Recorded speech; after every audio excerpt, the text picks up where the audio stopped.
Welcome to Washington in Focus. I'm Brett Davis. Joining me today is the Center Square's Western Washington reporter, Spencer Pauly. You recently authored a piece headlined Seattle City Council repeals, quote, a relic, end quote, license fee on amusement devices. The council recently passed an ordinance repealing an annual license fee on things like pool tables, shuffleboards, video games, pinball machines, and the like. Why did the council get rid of the license fees, and how long have these fees been around? Well, this fee has been around since the 1970s. It was first implemented as a way to combat gambling that can be associated with like pinball machines, arcade machines, when that was more popular during that time.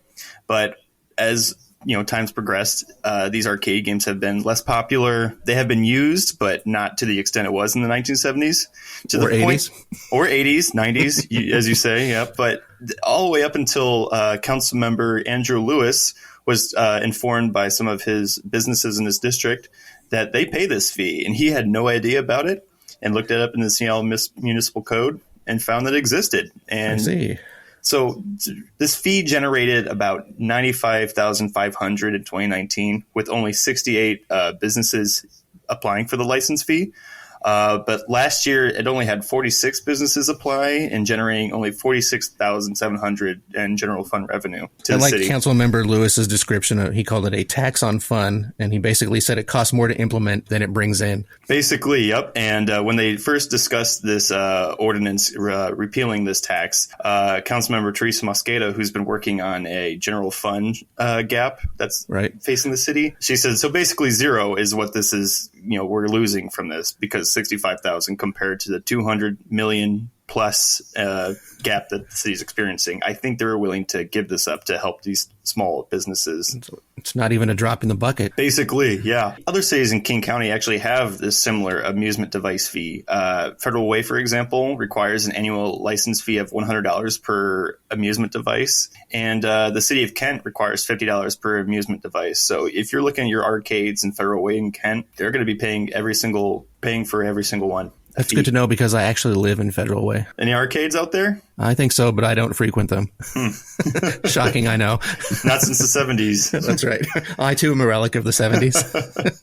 So are members of the council looking for any more fees like this that don't really do much of anything? So that's kind of sparked what Lewis is looking at. He really he implored the city council to look more into municipal code to see these ancient taxes and fees that are kind of just hindering other businesses that are not generating anything. The general fund revenue that came from this license fee really just goes to implementing it. So it really served no cause. And it's kind of neat to see something like that being repealed for once in Seattle. No taxes, no tax going away.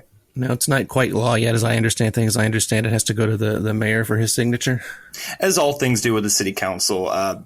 Usually it's never an issue where Mayor Harrell will balk on a thing and deny or veto a bill. It will probably be passed and then it goes into effect 30 days later. You're probably going to see all these annual fees have already been paid for 2023. But after that, I think you're going to see these businesses that like arcades, your pinball bars, pubs with pools, their pool tables, they're not going to have to pay this anymore. I've reached out to some of them to see if this is a success, what they plan to do instead, and if business will be better. All right. Well, a rare moment of a government entity getting rid of a tax or a fee. We love to cover that sometimes, whenever it happens. Right. It happens sometimes. All right. Well, thanks so much, Spencer. We really appreciate it. Listeners can keep up with this story and more at thecentersquare.com. For Spencer Pauly, this is Brett Davis. Please subscribe, and thanks for listening.